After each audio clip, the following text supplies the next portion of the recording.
All right, welcome to the seventh episode of the 214 Sports Show, your home for everything North Texas sports. I'm Joseph Duffy. We're also here with Courtney Machani. TJ Krillowitz. starting with today's show. Of course, we're going to talk Cowboys. Rangers get their playoff win. First time since 2015 in a 14 inning classic where the Rangers get their first playoff win or their last playoff win. And then beginning of the show, I do want to talk a little bit about, of course, Taylor Swift. Of All right, course, I we talked would. about this briefly about we talked briefly about it last week, but the Chiefs now remain undefeated with Taylor Swift in attendance. I don't care much about this, obviously, as other football fans don't really care. Is the Swift effect real? I'm gonna say no. No is That's no. all I'm gonna say. Simply no. No. I mean, I don't know if y'all saw the ending of that game, but there's a very, very questionable call at the end of the game. I won't say why that call was happened, or he was touching them, but I mean they are 2-0. Swift is intended. Prices have rised up. They put on their bio, the Chiefs are 2-0 as Swifties. I mean, Hey man, it look, Chiefs defense locking down with her in attendance, bro. Yeah, it's the Looking, defense, looking man. The great. offense has looked not that good, yeah, man. especially Uh, For Travis. Chief standards. Travis didn't get a touch to a third quarter that game. yeah. Pretty Crazy. weird. Well, moving on. Going on to a little bit of trivia. Like I said in the beginning of the episode, last time the Rangers won a playoff game, it was a 14 inning thriller against the Toronto Blue Jays in 2015. With that win, a bullpen reliever got the win. Oh Do yeah. you remember who it was? I It's been a You long really asked a time. bullpen question? Hey man, 2015 bullpen. Who was it? I hold on. Can I at least look at the roster? Sure, look up the roster. Go ahead. Why are you at? Look Okay. up the roster. Okay. You said 20. What year? 2015. 2015. 2015. First time we played the Blue Jays, eventually, of course, would lose the series. In that bullpen, it was a 14 inning win. Who got that win? It's a right-handed pitcher. You can Oh, open up Okay. that. You can open up that roster. I'm gonna move I got on my answer now. locked in. yeah. I got the roster looked up. I'll give you the answer at the end of the episode. We'll go up to it at the end. Educated guess. So, of course, this past Sunday, America's Game of the Week, the Dallas Cowboys beat the New England Patriots. Of course, that had to be America's Game of the Week, right? America's team versus a team that people associate with America had to be the game of the week. Who stood True. out the most in that destruction? Mac Jones seemed he didn't like having much time in the pocket. Got sacked a few times, intercepted twice. Who stood out the most to you, TJ? I really like the Ron Bland on defense, having the two picks, having the almost interception as well. That could have been another pick six. It has to go with Trayvon Diggs being injured after or before week three, and the defensive back struggling against the Cardinals in that game. So it was good. It was kind of refreshing to see Deron Bland go back to his normal self, getting those turnovers that he usually does. Gilmore had a lockdown game. He didn't really allow too much yards as well. But of course, all of this wouldn't have been possible without the D line and them being able to disrupt Mac Jones's rhythm. You know, Mac Jones wasn't his rhythm was really his rhythm was really off once we started getting to the pocket, getting some pressure on him. Because he looked not that bad in the first quarter, not that bad in the second quarter either. It started picking up really badly in the third quarter before he got benched. So I got to give it to the pressure, and I got to give it to the defensive backs for finishing the job. Yeah. I mean, obviously, when you had such a route like that, what it was score was 33-8. I mean, at Yeah, that point, 38 to it's 3. yeah 30-3. Yeah, like Sheesh. um, that at that point, the defense did what they had to do. The defense definitely showed up compared to last week, which is kind of odd. I don't know really what the Patriots offense, the Cardinals offense is in terms of talent, but I would say the Patriots, they might be a little on par, maybe a little above. Now I'm kind of thinking about it, but they're not that far off. But still, I mean, the Cowboys defense definitely showed to play. But the offense as well, considering their offensive woes, I think what's his name? The receivers stepped up, especially with Brandon Brandon Cooks. Cooks. Yeah, Brandon Cooks stepped up. I believe Tolbert stepped up a little bit. Mm-hmm. Cavante Turpin had a big play. And that's what they're gonna need, because I mean teams are gonna, as CD has the season that he's having right now, and I don't know the CD stats off the top of my head last week, but teams are gonna obviously go him more, and I mean Brandon Cooks hasn't been what we want him to be these first couple weeks, but Cavante, if Cavante keeps playing like that and Tolbert keeps playing like that, those two players definitely are gonna help us help them make a push that they need to make. Is that a different ringtone, Joe? Did you switch the circuit? That's No, the no, no. Instagram. That's the Instagram note. I heard the circus and we want to hear. I heard the circus and we want to hear, bro. I ain't want to say it though.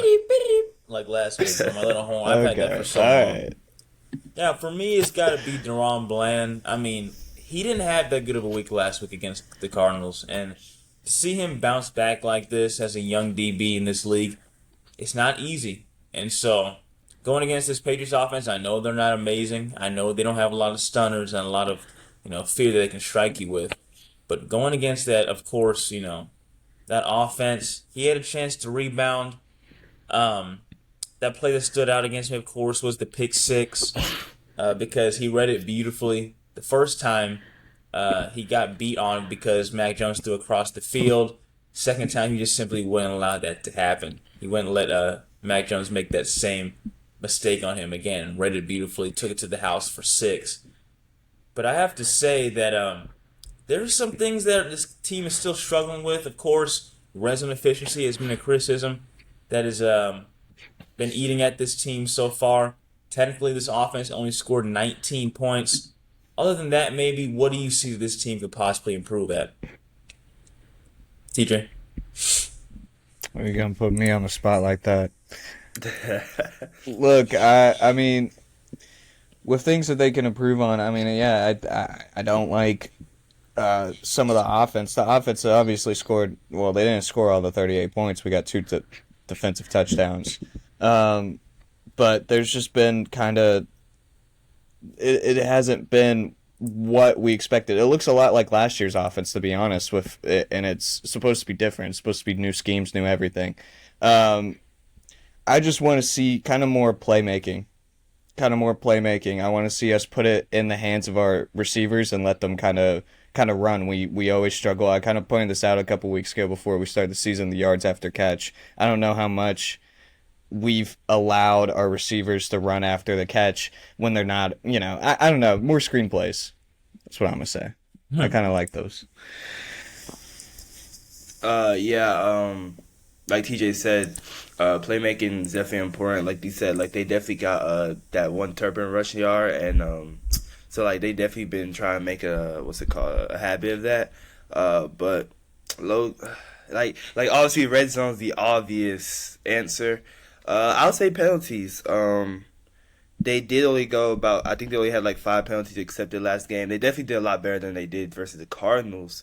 But at this point in the season, we don't know if that penalty game is going to become a habit or it was just like a once at a time thing.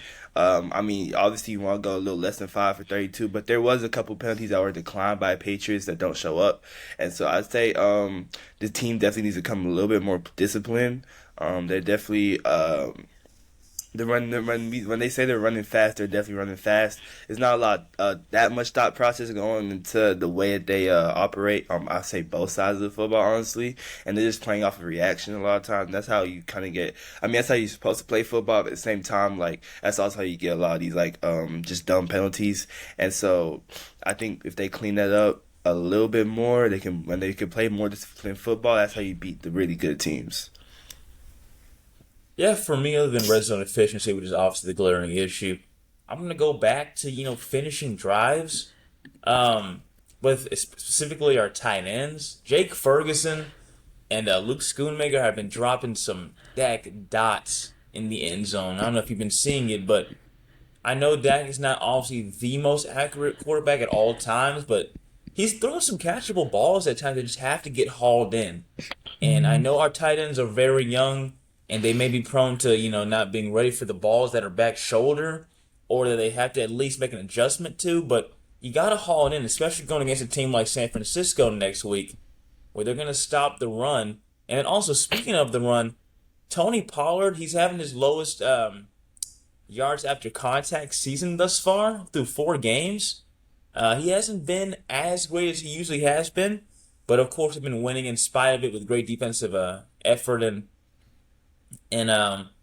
efficiency in midfield. So he hasn't had to have his job, be as threatened. But this, our rushing yards have been inflated a little bit by that Turpin play that went 46 yards. So we had 124 rushing yards. Pollard had 47 off 11 carries, 4.3 average last game. So very interesting. I think he needs to pick it up. Moving on to San Francisco next week, Sunday Night Football, big time game. How can this team beat San Francisco in San Francisco? What must they get right? How can they possibly do it, TJ? I'm gonna go with someone you just mentioned. I'm gonna go with special teams and Kevontae Turpin. This is kind of a game, we've seen it many times that the offense is kind of stalls against the 49ers defense. I think we're going to have some important plays on the special teams. I want Kevontae Turpin to have a big return, whether it's a punt or a kick. I want to see something like that, kind of to spark some momentum for this team, because we're not going to beat the 49ers just off skill alone. I believe it was Jerry Jones, like what Jerry Jones said. He said, the Super Bowl plays through San Francisco.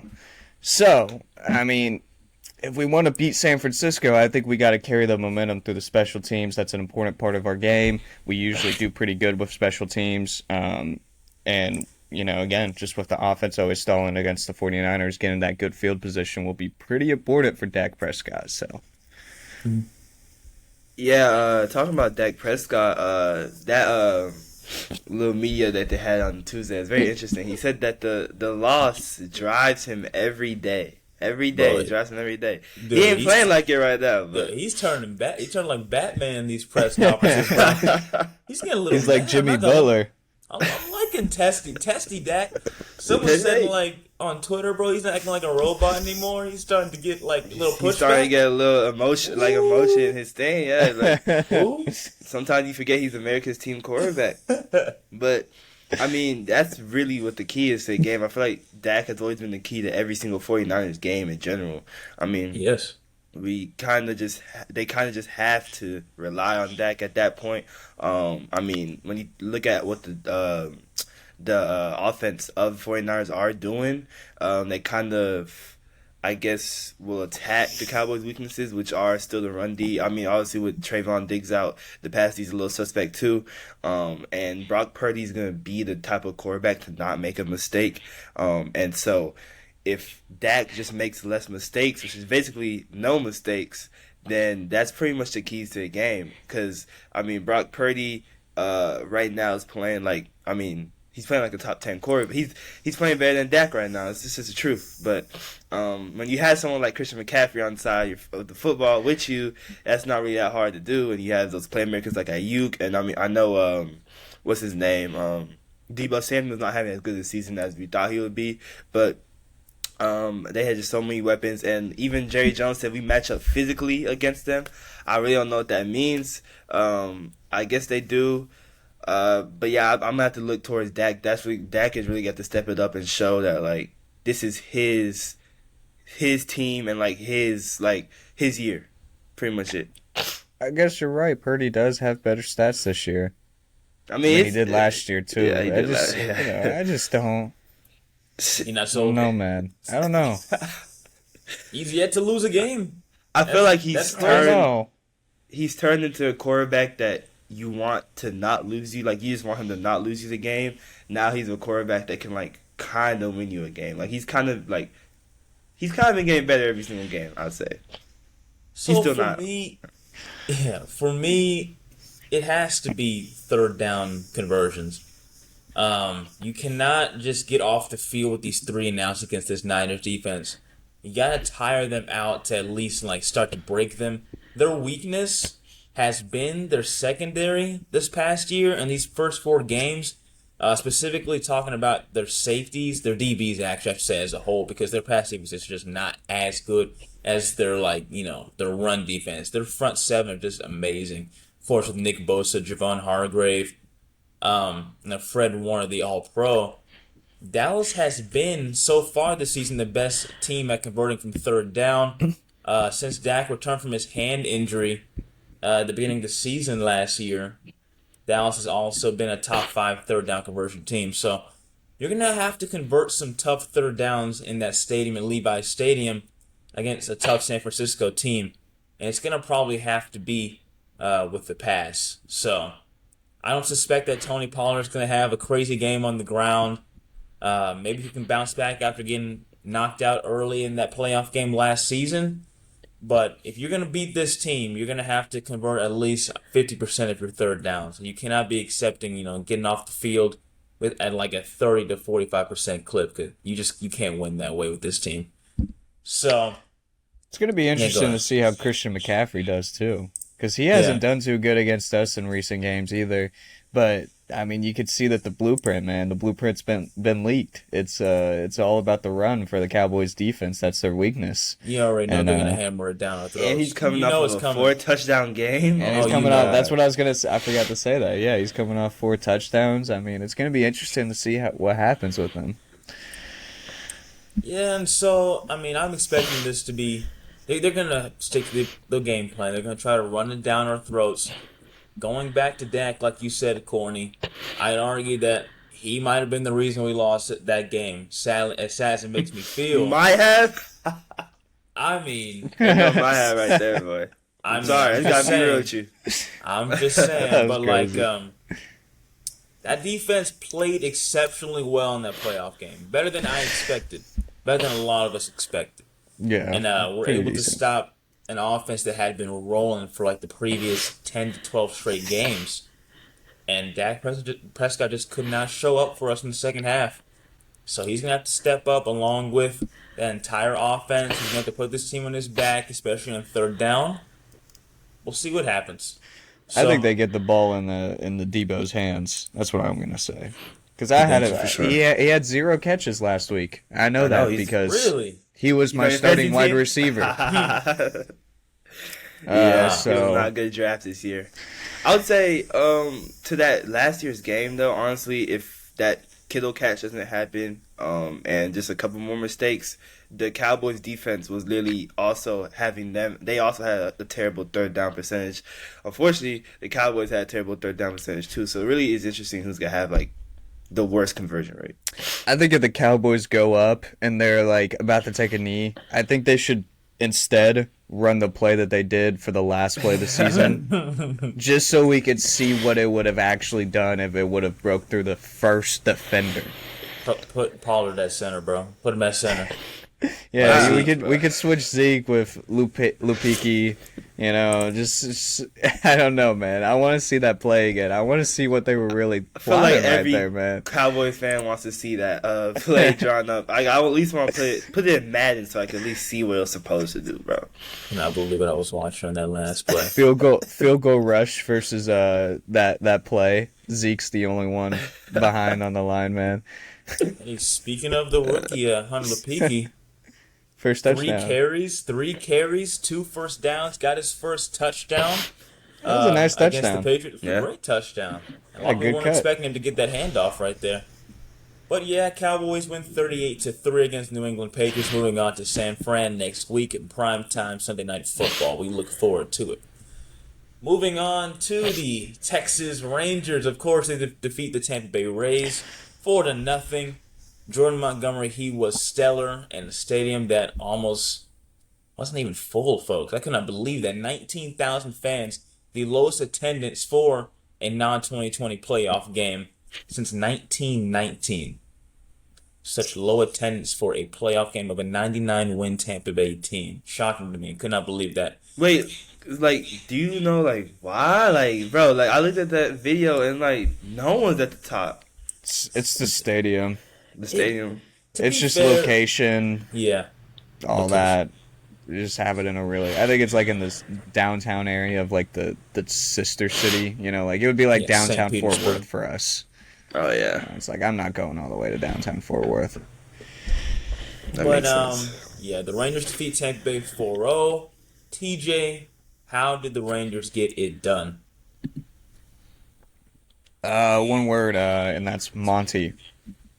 The Monty It was effect. really defense, man. I mean, Monty finally got the run support. I tweeted it out for the 214 Sports Show. Follow us on Twitter at the 214 Sports Show.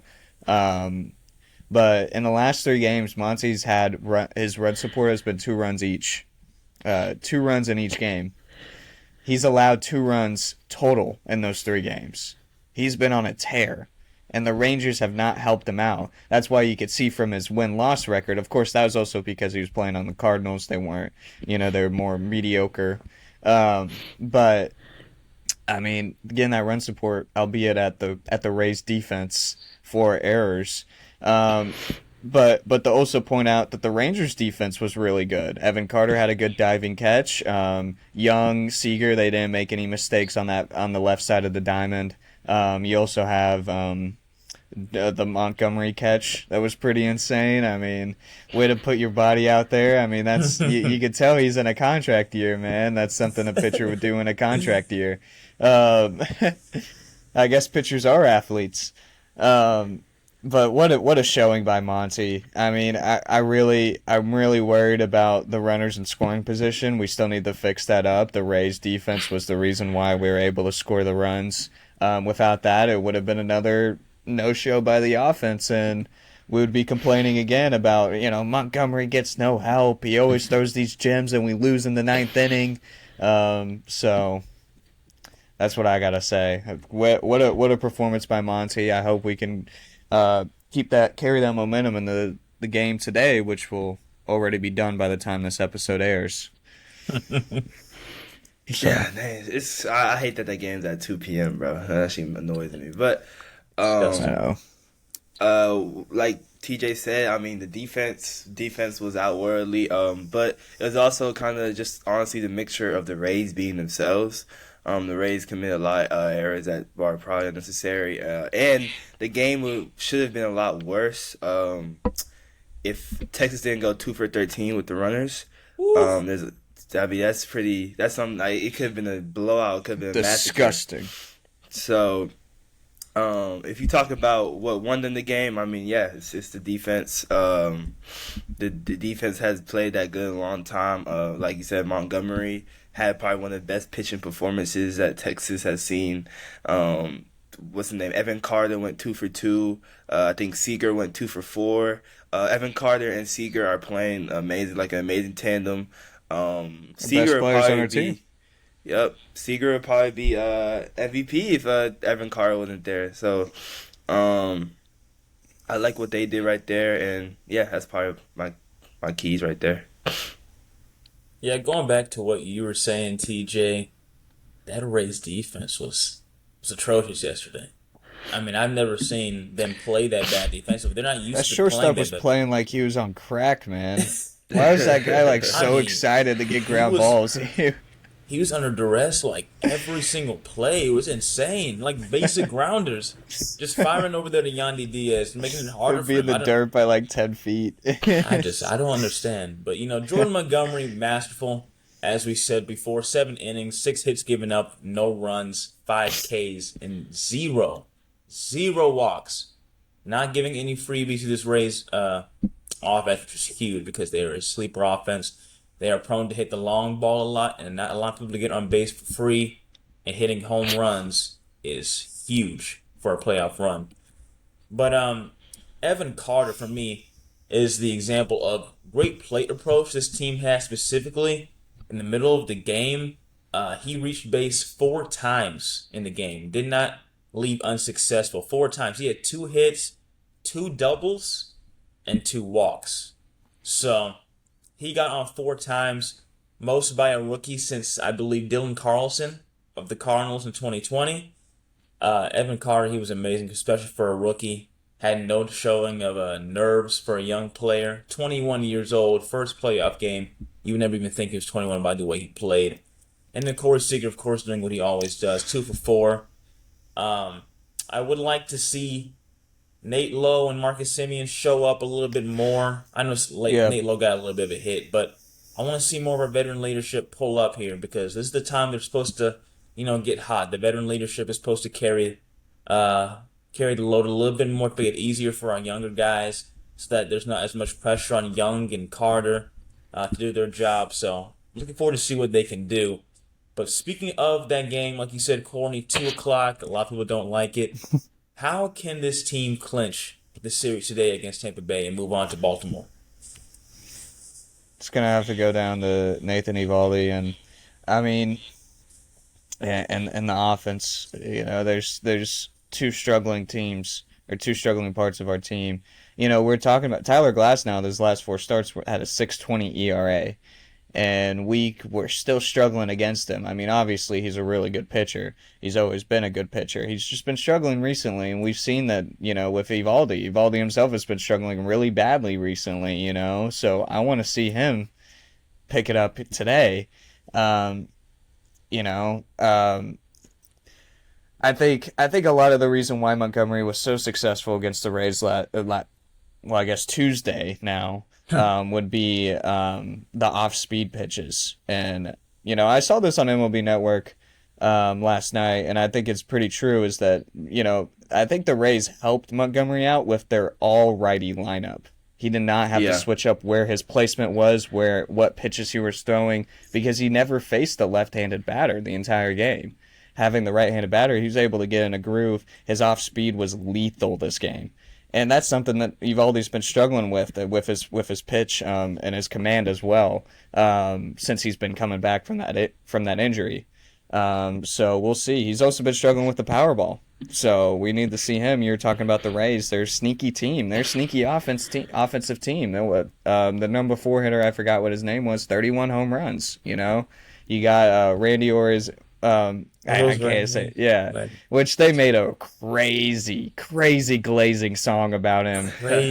Jeff Passan, come on, man, that was crazy. I Mr. cannot October. believe that. I was so embarrassed for him. But I mean, yeah, it's gonna have to go down to Evaldi coming back. Montgomery laid down the blueprint to stop the offense. We're just gonna have to see what Evaldi could do, and the offense just getting back.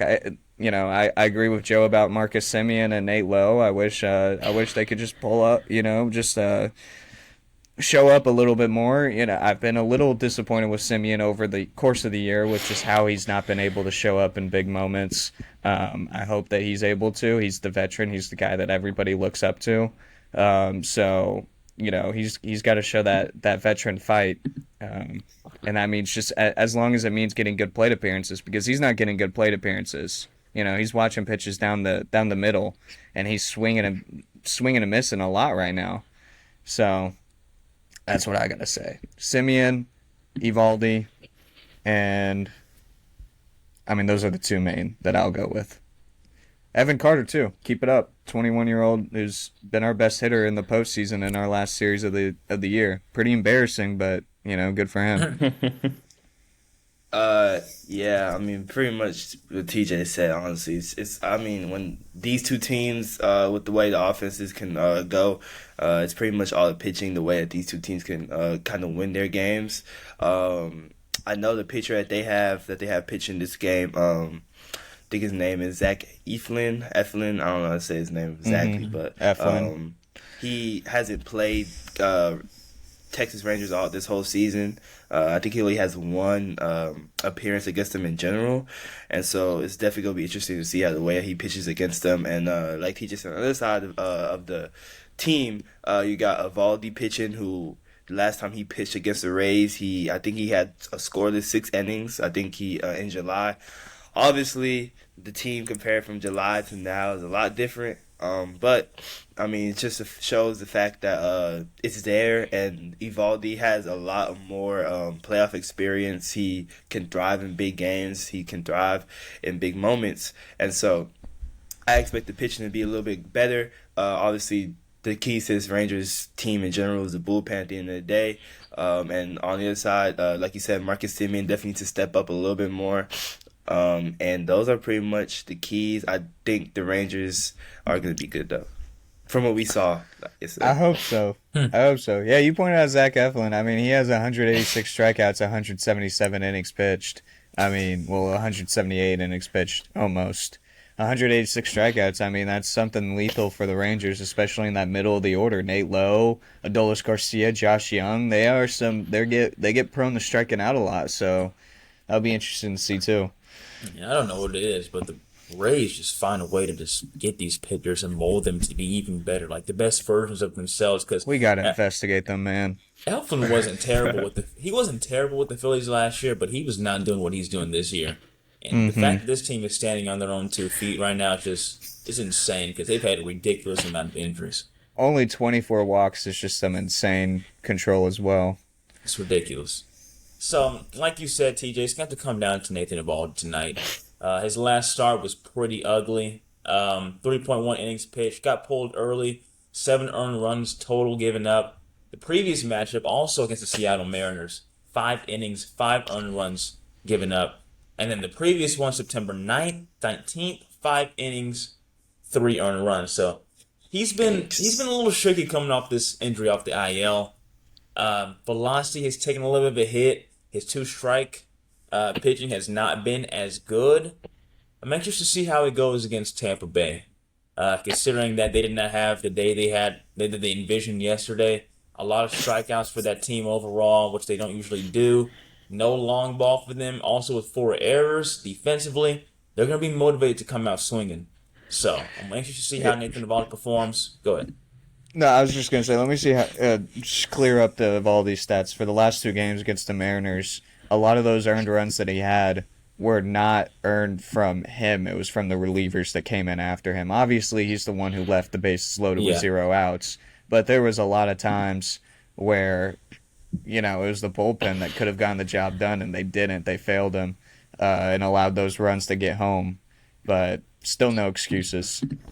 Yeah. He's been pretty bad. Velocity's down, it seems like. Command's down. Yeah. It's just, the command it's just not there right now. You can blame it on the injury all you want, but I think it's due time for him to at least show up at least for He was never supposed to be a Cy Young candidate. He wasn't. I mean, I cannot believe we're even having to depend on him right now as our ace. Even though, it's probably, at this point, it's probably Montgomery. It's definitely Montgomery at this point. But my goodness, the way DeGrom have gone down, Scherzer's gone down. This team's still finding a way to fight and persevere. Nathan Eovaldi, we're going to need you more than ever in this game today to clinch. Because if it comes down to being a close game during the mid-game or 7th inning, and Eovaldi's not there pitching a gem, I don't like our chances, especially with our bullpen and their bullpen, which is always going to be pretty good. So, always good. Yeah, if we're going to beat this team and clinch and move on, it's going to be because Nathan Eovaldi showed up and our pitching got it done in the late stretches. So, moving on, now back to our outro. Cowboys at San Francisco. San Francisco favored currently by 4 points as of now. Do you like how that line stands right now? Favored by 4. TJ. I like the line. That's a pretty good line. I'll tip my hat to Vegas right there. That's a pretty good line. They know what they're doing, bro. They know what they're doing. I'm gonna say this game's slightly closer than the playoff game last year. I think it's gonna be within 1 score. I think it's gonna be a real good game. Sunday Night Football, everybody's gonna be watching. I'm gonna go with the under. I think the Cowboys again reach within the 1 touchdown. Maybe they lose by 3. Maybe they lose by just 1 point. Maybe they win. But I think it's under 4. Mm-hmm. Okay. Man. I'm confident, man. I want to see a San Francisco victory. I don't remember. Against San Francisco. I was about to say, I was like, whoa. I want to see a victory against San Francisco. It's been too long. Yeah, That's what I meant. It's been too long. If I remember correctly, the 49ers and Cowboys, it was like, what, 19 to... 19. All 19 time? to, no, 19. the playoff game, it was like 19 to... 1912. 1912, okay. It's an So, ugly score. and then the year before that, it was like only within 3. Pretty ugly. Yeah, I don't remember. But Yeah, that was a touchdown too, right? it was a touchdown. Yeah, because Touchdown victory. I can't with remember. Dak, I'm not going to speak about Dak Hey, did now, that game. hey, But hey. anyways, yeah, I mean they've been close. They've been. Hey, why are you gonna try to within- stop him? Let him talk. I'm just saying. I mean, he really caught up the rest, bro. Like, that's crazy, bro. Like 23-17 that was really was the final that was really score. the start of his era, his Batman era, man. Oh my He God. called up the rest of that play. I mean, well, Bruce Wayne, his parents died, and he and Dak sold his team the game, so they both had similar experiences. But Hey, bro. I'm gonna go between. I'm gonna say it's close too. I'm gonna say it's within 3 for sure. Because all these games have been close, so it's obviously been a trend.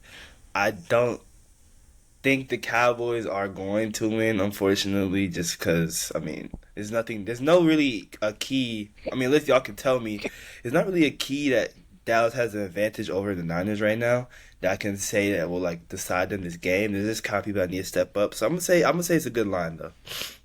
I think it's a good line. I don't have us winning this game, to be honest with you. I sure hope they do. I think they will cover the spread. I think it'll be San Francisco by 5-6 points. Obviously not a huge difference, Come on, man. but I'm going to have to go with San Fran here. Here's the thing, though. We lose anyway. You know what I mean by that? We beat these dudes in the regular season in San Fran Levi Stadium. Oh, it doesn't matter. You know what? Just the regular I mean, it's season. Can't do regular it in the season. playoffs. Can't do it in the playoffs. Doesn't matter. San Francisco wins. We do lose. Oh my God! This is what y'all do. Y'all can't even beat us in the regular season. Y'all suck. Y'all aren't a good regular season team anyway. Y'all aren't gonna win the division. So You bring Either up a way- good point, man. either way, we lose at this Yep. point. Obviously, I wish we would win this game from a morale standpoint. It looked good for a divisional chase.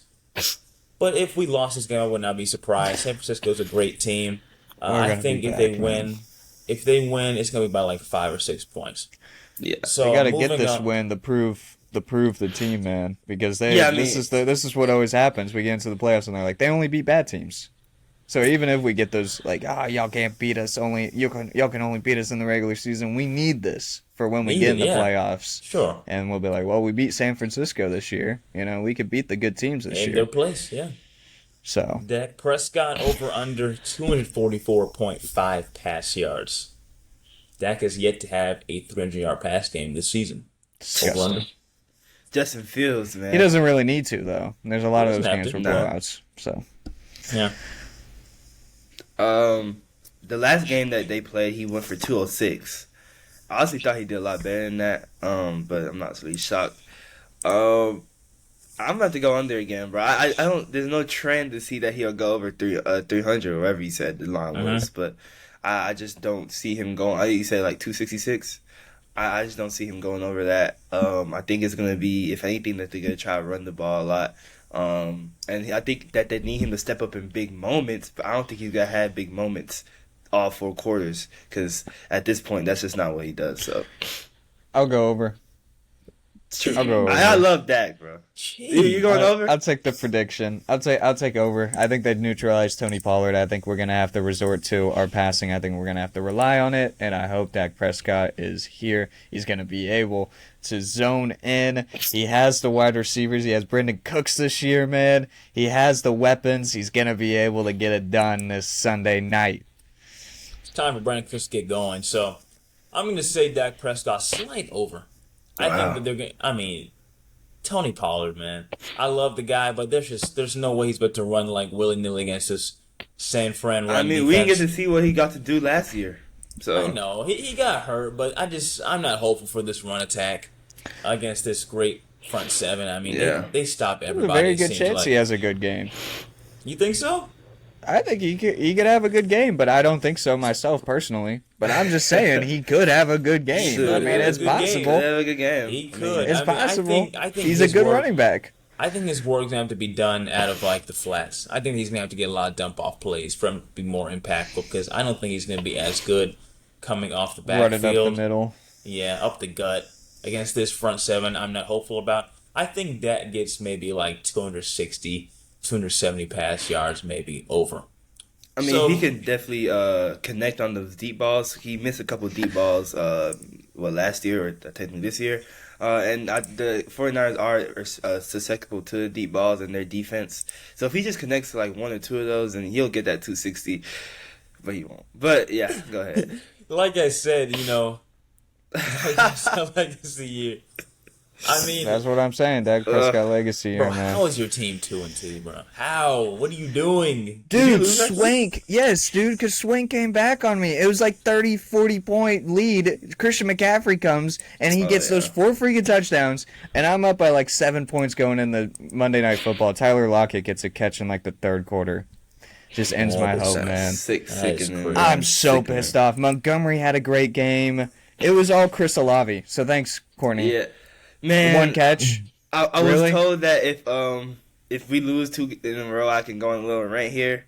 We probably won't have time for it, but I'm very disgusted in this Saints team. I'm very disgusted in the Saints offense. And it's 1 it's catch. just I would have won. ridiculous. All I needed was 1 more. Luckily, I didn't watch that game because I was not available to watch the game. And if I watched that game, I would probably turn off in the second quarter, bro, because it's just ridiculous, bro. We need to fire an offensive coordinator. Derek Carr is obviously injured. Don't even get me started on that defense, man. Defense is playing great. The defense is playing great, but we had this guy named Isaac Edom that's starting, and bro, like, the offense is terrible, man. Poor Our guy's offensive getting coordinator he's been in our system since 2006, and he's obviously only there because Sean Payton liked him and Drew Brees liked him, but he's not adjusted since 2006. He's still running offense plays from 2006. It's absolutely ridiculous. And we have Doug Marrone as our old line coach, which obviously was a former Jags head coach. He brought nothing to the table. I don't know. He's the reason why he got fired from Alabama. That's where he came from Alabama. And, bro, our O-line is playing absolutely horrendous. I mean, as soon as everyone got their big checks, now every O-line wants to play hurt. So Derek Carr can't even get out the ball as fast as he wants to because the O-line just pressuring him the whole time. Derek Carr is even holding on to the ball too long, bro. I mean, I know he was supposed to be a bridge quarterback, but god dang, there's a reason why his wife was crying last year because Derek Carr. I mean, man, I just want to post on my Instagram story at the Saints won, man. I mean, the Bucks really. You want the that? Bucks, You want that? Hey, Baker I want it, Mayfield, bro. He's balling, bro. He's balling. This is his I could division. go, man. No. His division to lose. I'm so thankful that the Falcons are just as trash because in terms of every single team I hate the Falcons way more than I hate the Bucks because the Bucks weren't.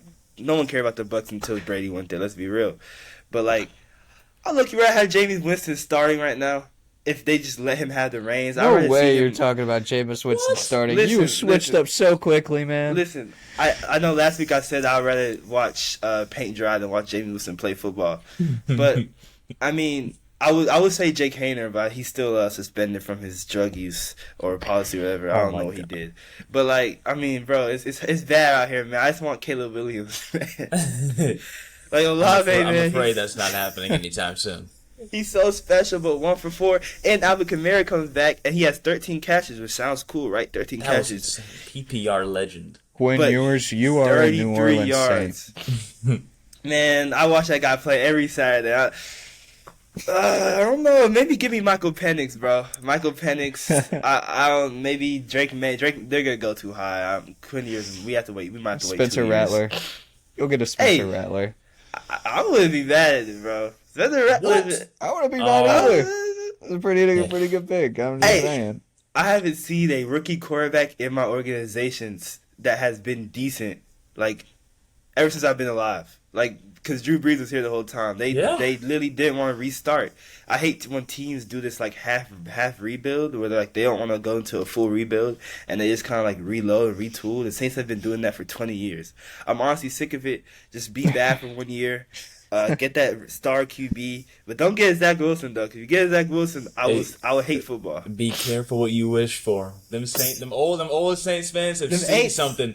That's Ooh, true. They've they've man. seen some stuff, man. You want to ask for Yeah, some man, bad Saints football? Be careful what you're asking for. One touchdown from Derek Carr, though. Oh my Oh God, my man! Our God, offense is so abysmal, man. that was pretty rough. I think the Cowboys' offense, man. Moving I ain't on gonna to get our started. answer in trivia. Of course, I asked you last time the Rangers won a playoff game prior to Tuesday's win. Now, it was a 14 inning thriller in Toronto. They win 6-4. Of course, in the 14th inning, late stages, a bullpen pitcher from the Rangers, right-hander, got the win. Who was it? All right. Look, I put it down to 2, and I think I should have it. Maybe something else. Maybe Matt Bush. I don't know. He was part of that team. I was thinking maybe Sean Tollison. I know he was the closer. I hated Sean Tollison. Oh boy, He was a horrible closer. Courtney, we've He seen was some horrible. things. We were up 5 runs in the 9th inning one time. It was like one of the last games of the year that like clinched the playoffs. All we needed to do was win to clinch the playoffs. We were up by like 5 runs in the 9th inning. He blew it. Dang, that's crazy. It's just in our blood. It could be Sam Dyson, man. You got me questioning, man. I don't want to get a trivia question wrong about the Sam Rangers because that's my team, man. I've been watching I them have for no so shame. long. You have no shame. I would get this answer wrong with efficiency. Who should I pick? Sam Dyson, Matt Bush, or Sean Tollison? I'm gonna go with Matt Bush Okay. because it's 14th inning, late inning. They've probably put some, they're in their last part of the bullpen arm. So, I'm gonna get this bullpen roster right now. I like the name Chichi Gonzalez just because I like the name Chichi Gonzalez. I know, He man. was That supposed brought to up be- some crazy. He was supposed to be special. That brought up Never some really crazy lived up to it, memories. but he's supposed to be insane. Oh man. We got Ross Oldendorf, who's from Austin, Texas. He's also a part of that bullpen team. I barely I'ma go- remembered him. But when I saw this roster, my mind just attracted to Sam Dyson, and so I think that the universe is telling me that the answer is Sam Dyson. That's what I'm gonna go with. All wouldn't right. be I mean, surprised. y'all are mighty close, honestly. So none of us, we didn't get it right. He didn't get Yeah, it he right, said no. like. Matt Bush. I like that guess, especially since he's about to probably pitch in this postseason. He made the playoff roster this year. I could not believe that He was pitching that year, right? he was over. Of course, some this year he's gonna make the playoff roster over Cody Bradford and some other big names in our pitching rotation. But the answer was Keone Kela. Does that name ring a bell, TJ? It definitely does. Keone Keller, man. It's been a while. Man, So, he was pretty good when we traded him, right? No. I mean, That's a good one. I got No, he was pretty bad for us overall, but he had a good year. I know he had a good He year. had off and on moments. So Hasn't played since 2021. He was a pretty crazy guy. I remember him. he had a little bit of a hothead, a little bit. But I don't- 2015, 2015 was his rookie season. A 7.5 overall, 2.39 ERA, and 60.1 innings pitched. Pretty good showing for a rookie. Yeah, So, not bad. nice little late inning That's win pretty that he cool. got. I didn't know that. Keone I was hoping it was Kela. Matt Bush. I know he was the guy. I don't know, man. I don't know if he was 2015, but I know he was 2016 because he was For the sure guy who hit 2016. Bautista. Yeah. So, So moving on to rapid fire, final part of the game, of the podcast actually. Who will have the best record in the NFL at the halfway mark? at the that's a halfway good mark? question, bro. I was gonna say the Minnesota Vikings. That's a great question. I'm gonna The go Saints. with. Oh my God! Don't. The Saints will not lose. We another might game. be 2-7 at the halfway mark, man. It's nasty football, man. Bro, you know they're running streaks on like 3rd down and 5. That's why Olave only has 1 for 4. And how you gonna run Michael Thomas, who runs like a 5.44 40 Slant They're boy. not using Mike. They don't use the MT, bro. Yeah, they're not even, man. Don't even What you get. doing, And that's bro? my I know he's favorite been Saints hurt. player, man. I know he's been hurt, but my goodness, he used the This is his guy, last bro. year on the team, man. I'm so. I need him to get something, man. He is not doing good for my fantasy team either, man. I needed to not just pick Saints players. Alvin Kamara, good showing for his first game. You got a good show. Okay, let me answer your question. Yeah, good question. I'm gonna go with the Niners probably. I mean, I was gonna say Eagles, but I believe they face the Cowboys pretty soon, if I'm not mistaken. No, I don't know if they face them by halfway point, but they also have the Dolphins on their resume too, and the Commanders, who that's a divisional game, so you never know with that. The Niners, on the other hand, I don't really think they have much to worry about. They're the halfway point. They have obviously the Cowboys. The Browns are frauds in my opinion. The Vikings suck. The Bengals suck. The Jaguars suck. So I'm going to go with that team, the 49ers. I'll go with the Eagles. I think it's the Eagles. I think they have it at the halfway mark.